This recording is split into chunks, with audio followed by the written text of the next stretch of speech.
Did you doubt that it was the right decision when that was happening? To go to New be Zealand? there? Yeah, To when I was stay there. there? Yeah, there was times where I wanted to leave, but I was lucky. I had a really good coach there. And his name's Paul Temple, and he's still,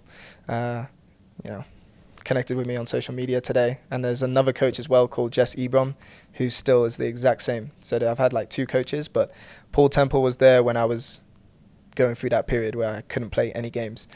And there'd be some tough days at training. You hear the team sheet every single week, and you just know you can't hear your name.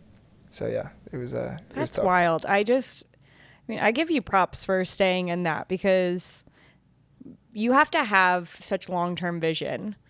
And you're 16, 17? Yeah, like 16, 17 there, yeah. That's a hard thing to do when you're that young.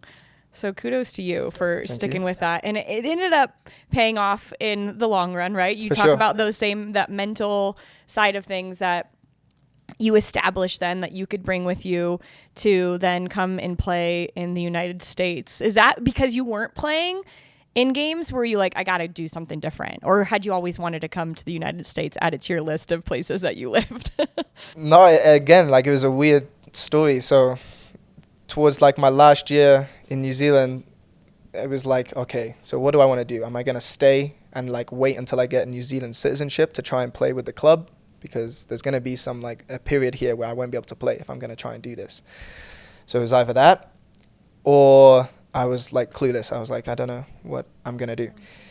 So my mate, he was looking into the States and all the colleges, and we had a player who did it before. His name was Joe Bell, and he went to UVA, and he was having loads of success over there.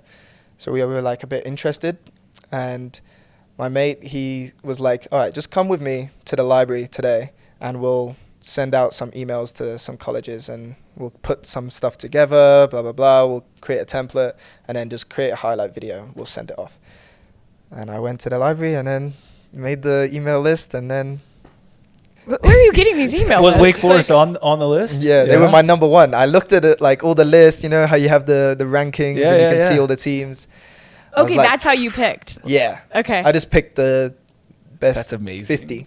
And I just sent it out to every single coach. So you emailed 50 coaches. Yeah. And then there was a lady that helped out Joe Bell get to the States. And I just contacted her and said, how do I do this, blah, blah, blah. And she just, I guess, with word of mouth, contacted as well some of the coaches that she knew. And it all happened like that. And then within 3 weeks, I was like, yeah, I'm going to... How many replies did you get? Decent, You don't have to be shy. There was only all 50.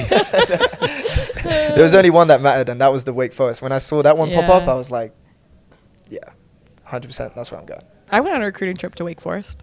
All the Wake I thought Forest. about that. Both my little brother and sister went to Wake Forest. They didn't. beautiful. They didn't play, So but nice. it is beautiful. And Wake Forest, people that went to Wake Forest love themselves some Wake Forest. So Yeah. Anybody who went to Wake Forest watching this He's is just gonna smiling. be like, yeah, of course. It is a great place. It is a great place. Again, I'm just mind boggled that you did this all by yourself. Your parents, you were living by yourself. Did you live with a host family, or you lived at the academy? In my time in New Zealand? Yeah. No, I was in a boarding school. A boarding school. Okay. Yeah. I just can't believe you did this all by yourself. I'm mind blown. And I feel like it's a good thing for young kids to hear. If you want something, go figure out a way to get it.